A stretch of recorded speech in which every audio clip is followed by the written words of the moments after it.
بسم اللہ الرحمن الرحیم۔ جان نہ چھوڑنے والے بخار کا علاج۔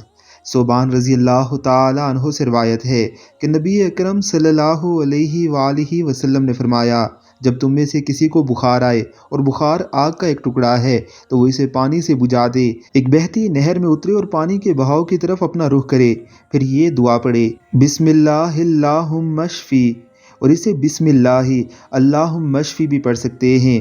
بسم اللہ اللہم اشفی عبدک وصدق رسولک۔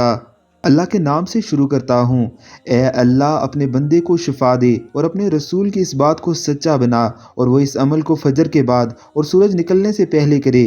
وہ اس نہر میں 3 دن تک 3 غوطے لگائے، اگر 3 دن میں اچھا نہ ہو تو 5 دن تک، اگر 5 دن میں اچھا نہ ہو تو 7 دن تک، اور اگر 7 دن میں اچھا نہ ہو تو 9 دن تک۔ اللہ کے حکم سے اس کا مرض 9 دن سے آگے نہیں بڑھے گا۔